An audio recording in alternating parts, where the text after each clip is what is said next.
भोलेनाथ का एक विशाल मंदिर है। मंदिर के शीर्ष पर सोने का कलश है जिस पर की हीरे जड़े हुए हैं। दूर दूर से लोग इस मंदिर का दर्शन करने के लिए आते हैं। इसी तरह इस गांव में अमित नाम का एक आदमी मंदिर के दर्शन करने आता है। मंदिर को देखकर वो आश्चर्यचकित हो जाता है। अरे वाह, जितना सुना था ये तो उससे भी बड़ा मंदिर है। अमित मंदिर के अंदर दर्शन करने के लिए जाता है। जय हो शंकर जी। दर्शन करने के बाद अमित मंदिर के बाहर आता है और उसकी नजर मंदिर के शीर्ष भाग पर पड़ती है। अरे वाह, ये तो सोने का कलश है और इस पर तो हीरे भी जड़े हुए हैं। सोने का कलश और उस पर लगे हीरे देखकर अमित के मन में लालच आ जाता है और वो मन ही मन उन्हें चुराने की सोच लेता है। अगर ये कलश और ये हीरे मेरे हो जाएं, तो मैं और ज्यादा अमीर बन जाऊंगा। कोई तरकीब सोचनी पड़ेगी जिससे मैं चोरी भी करूं और फंसू भी नहीं। बहुत सोचने के बाद अमित के दिमाग में खुराफाती विचार आता है और वो इस गांव से बाहर चला जाता है। अगले दिन अमित एक साधु बाबा का वेश बनाकर इस गांव में आता है। अमित के गले में बहुत सारे रुद्राक्ष की मालाएं हैं और उसके हाथ में डमरू है। अमित गांव में जिस भी घर में जाता है सभी लोग उसका आशीर्वाद लेते हैं। अलख निरंजन, जय हो बाबा जी की, जय हो भोले। आप कौन है साधु बाबा और हमारे छोटे से गांव में कैसे आ गए? मैं भोलेनाथ का बहुत बड़ा भक्त हूँ और उनके दर्शन के लिए आया हूँ। अलख निरंजन, कुछ दिन भोलेनाथ के शरण में रहूंगा और फिर चला जाऊंगा हिमालय पर तपस्या करने के लिए। अलख निरंजन। अमित अब गांव में साधु बनकर रहने लगता है। साधु बनना और भगवान की भक्ति ये सब तो एक ढोंग है। असल में वो मंदिर में लगे सोने के कलश और हीरे को चुराना चाहता है। गांव में कुछ दिन बीत जाने के बाद एक दिन ऐसा मौका आता है कि अमित चोरी करने के लिए तैयार हो जाता है। आसमान में बादल छाए हैं और बारिश होने वाली है। आज अच्छा मौका है, लगता है आज तेज बारिश होगी। रात को कोई घर से बाहर नहीं निकलेगा और मैं बारिश और अंधेरे का फायदा उठाकर मंदिर से कलश चुरा लूंगा। अमित रात होने का इंतजार करता है। रात होने पर जैसे जैसे अंधेरा होता है बारिश तेज होती जाती है और सभी गांव वाले घर के अंदर चले जाते हैं। कोई भी इस तेज बारिश में बाहर नहीं निकलता। जय हो भोले, लगता है भोलेनाथ भी मेरी मदद कर रहे हैं चोरी करने में। अमित इधर उधर देखता है और उसे बारिश में कोई भी नजर नहीं आता और इस बात का फायदा उठाकर वो मंदिर के पास चला जाता है। चल बेटा, जल्दी से शुरू हो जा, अगर कोई आ गया तो तेरी खैर नहीं। अमित तेजी से मंदिर के छत पर चढ़ता है और वहाँ से सोने का कलश उठा लेता है। हे भोलेनाथ, मुझे माफ कर दो, पर मैं क्या करूं? मुझे भी तो अमीर बनना है ना। चोरी नहीं करूंगा तो अमीर कैसे बनूंगा? अमित सोने का कलश और उस पर जड़े हुए हीरे लेकर वहाँ से शहर चला जाता है।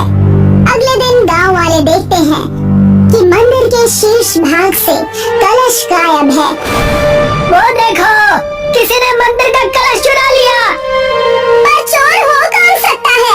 साधु बाबा भी कहीं दिख नहीं रहे। कहीं उन्होंने ही तो ये सब नहीं किया? नहीं नहीं, वो तो एक सच्चे साधु महात्मा है, वो ऐसी हरकत नहीं कर सकते। पर अब हम क्या करेंगे? हम कुछ नहीं कर सकते, जो करना है भोलेनाथ ही करेंगे। सब कुछ उन पर ही छोड़ दो। दूसरी तरफ एक आदमी अमित के घर का दरवाजा खटखटाता है। अमित दरवाजा खोलता है और देखता है कि एक गरीब सा दिखने वाला आदमी उसके घर के बाहर खड़ा है। बोलो क्या काम है? शहर में नया हूँ और काम की तलाश कर रहा हूँ, पर मुझे नौकर की जरूरत नहीं है और वैसे भी मेरे पास तुम्हें देने के लिए इतने पैसे भी नहीं है। साहब, कई दिनों से भूखा हूँ, मुझे पैसे नहीं चाहिए, बस 2 वक्त का खाना मिल जाए वही मेरे लिए काफी है। ठीक है, अगर सिर्फ खाना खाकर काम कर सकते हो तो आ जाओ, पर घर के सभी काम करने पड़ेंगे, झाड़ू पोछा बर्तन खाना बनाना। ठीक है साहब, मैं सारे काम कर लूंगा। तुम्हारा नाम क्या है? साहब, मैं बहुत भोला भाला आदमी हूँ सब लोग मुझे भोला कहते हैं। ठीक है भोला, चलो आज से ही तुम काम शुरू कर दो। भोला अमित के घर के सारे काम करता है। वो उसके जूठे बर्तन साफ करता है, घर में झाड़ू लगाता है और उसके लिए खाना भी बनाता है, जिससे अमित बहुत खुश हो जाता है।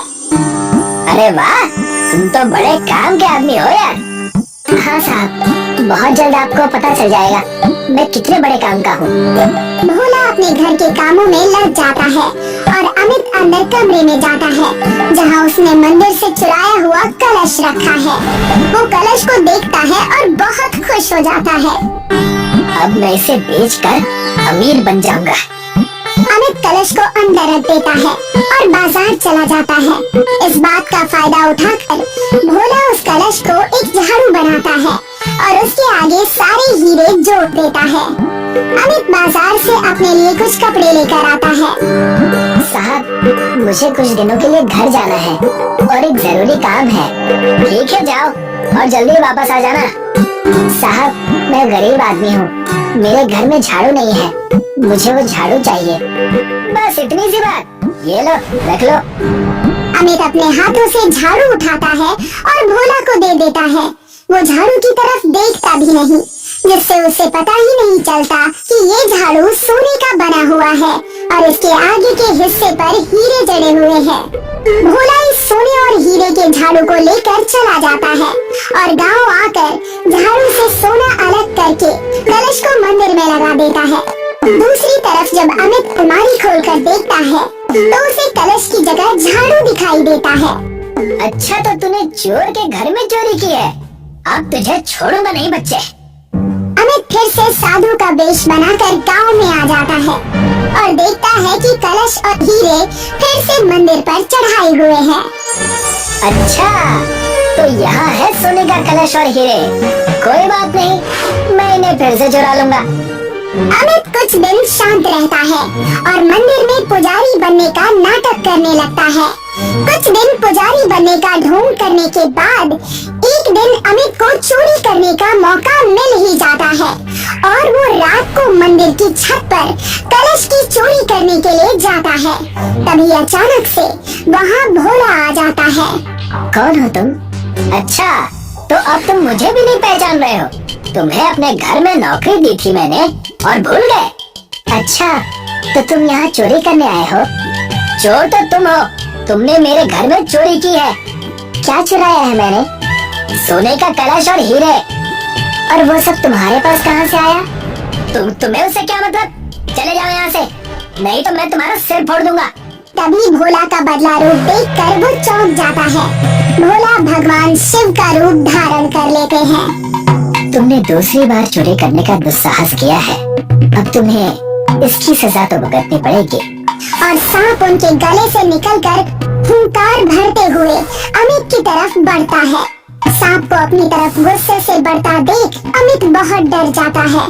मुझे माफ कर दो भोले शंकर, मुझसे बहुत बड़ी भूल हो गई। नहीं, ये भूल नहीं, ये पाप है और आज तुम दूसरी बार ये पाप करने जा रहे थे। बस आखिरी बार मेरा ये पाप क्षमा कर दीजिए, मैं आगे से चोरी का काम छोड़ दूंगा। अमित को इस तरह रोते और गिड़गिड़ाते हुए देख भोलेनाथ उसे माफ कर देते हैं। अब सांप अमित को न काट कर वापस भोलेनाथ के गले में चला जाता है और भोलेनाथ वहाँ से गायब हो जाते हैं। अब अमित मंदिर से नीचे उतरता है